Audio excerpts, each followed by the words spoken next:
wanted to start the show with some Pistons talk because, look, over the weekend, they clinched the playoffs, not the postseason, not just the play-in. They clinched the playoffs. I believe they are the first team in the Eastern Conference to clinch the playoffs. I want to say they're only like the third team overall to clinch the playoffs because I think the Thunder and let me just double check that they are the first team in the East. I think they might be the first team in general. Hold on, wait a minute.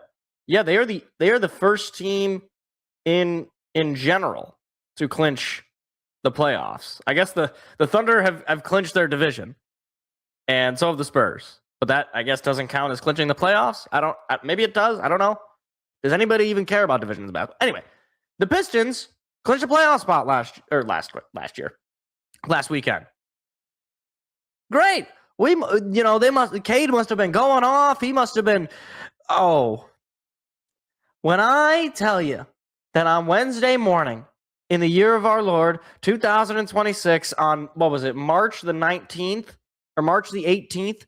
When I woke up, when I went to work, when I saw the alert on my telephone, my cellular telephone, that Cade Cunningham was out indefinitely, I was like, oh no, what happened? Collapsed lung. What? Collapsed lung? I mean, like, this was literally hold on. This is bad. This is very, Stephen very bad. That was my reaction. Are you serious? A collapsed lung? His lung, I was like, I'll send him my lung. I don't know. What can I send it in the mail? Is there UPS? Can I send it over? I don't know. But then it turned out that apparently he could be ready for the postseason, but he's probably done for the regular season. Okay. Here's the problem. Here's the problem with this whole situation. You would think that once Cade Cunningham goes down, you would think that the team would kind of start to spiral a little bit. I mean, he's obviously their best scorer. He's probably the best player in the Eastern Conference this year, if not one of the best players in the NBA.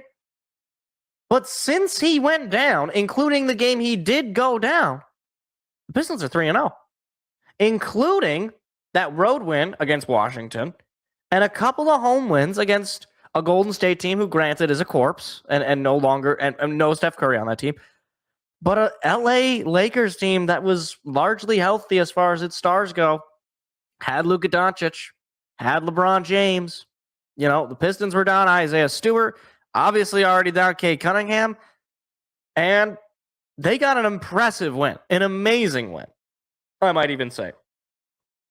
Shout out to Dennis Jenkins's 30-point bomb that he dropped on LeBron James. That was glorious. That was a great win. And I would say that, okay, well, we survived. That's what we're good. Things don't get much easier from here. Okay. I went ahead and took a look, and this includes last night's game. 9 out of 12 of the final opponents are either clinched the postseason or that means play-in / playoffs, or are currently in the postseason or playoffs. 9 out of the 12 teams. Let me see if I get this right here. Atlanta, Minnesota, Oklahoma City, Toronto, Minnesota again, Philadelphia, Orlando, Charlotte, and those are your teams. The rest of the teams, this was as of yesterday, so obviously this can change throughout the year, but all of those teams are potentially, if the season ended today, postseason teams. Those are teams that, in theory, the Pistons could face in the playoffs. Now, do I think they're going to face some of these teams in the playoffs? Probably not. But we're just shooting the shot. You know, we're just talking. All right. Things don't get easy. You know, I mean, if 9 out of your 12 games are against teams that are going to be in the playoffs, and a lot of those are on the road. You got a road game against Minnesota. That's a national broadcast on ESPN. You got a home game on Wednesday on ESPN. That's a national broadcast against Atlanta. You also got Oklahoma City on Peacock. That's a national broadcast. You know, you got another game against Minnesota, national broadcast. You got a lot of national broadcast. It's kind of funny that the last national broadcast game they have is against Milwaukee, and Milwaukee will probably not be in the playoffs. But anyway, you got a lot of tough games coming up. So who's your guy? Well, last night it was Dennis Jenkins. But is it going to be Tobias Harris? Is it going to be Duncan Robinson? I mean, is Jalen Duren going to magically develop a jump shot and just start hucking up threes like he's, Brooke Lopez or something? Like, probably not. But look, on the one hand, of course, you're losing your best scorer, losing the guy who's an MVP candidate, the guy who is leading you to the promised land. That's not good. On the other, a team that's heavily reliant on its defense with a lot of really good defensive players, maybe you do kind of scratch by without Cade. Excuse me. Maybe you do kind of scratch out some wins here and there. And last night was a hugely impressive game. I mean, again, this was an LA team that was on a 9-game winning streak with an MVP candidate in Luka Doncic. And obviously LeBron James is LeBron James. I know that he's, kind of, slowing down finally at this point, but he's still LeBron James. That was a comprehensively impressive win. And especially when you had to have it, Dennis Jenkins hits those free throws. Dennis Jenkins drives to the basket. He played very, very well. You got to give the guy credit for a guy who was a G leaguer last year, a guy who you might have heard about in the summer league, to now be a bona fide NBA starter. That's pretty impressive. That's pretty damn impressive. Now, the other thing that you feel pretty good about is the standings. Right now, the Pistons have a 5-game lead on the Boston Celtics, and they do not play the Boston Celtics for the rest of the season. So there's no, double dip for Boston, potentially.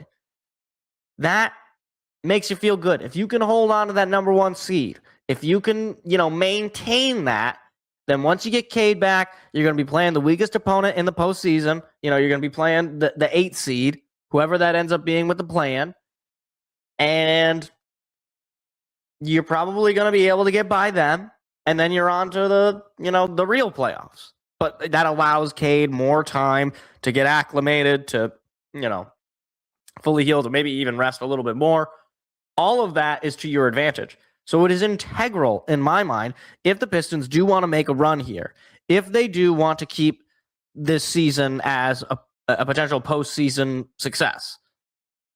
I think they are going to have to maintain that 1 seed, and it's going to have to be on the back of a Dennis Jenkins, a Tobias Harris, a Duncan Robinson, a Jalen Duren. It's going to have to be on the back of players who largely are considered number 2s when compared to Cade Cunningham. So there's going to be a lot of stress on JB Bickerstaff to have his guys ready. There's going to be a lot of stress on the players themselves to perform. But last night showed me the light. It showed me that they absolutely can maintain this 1 seed without Cade Cunningham.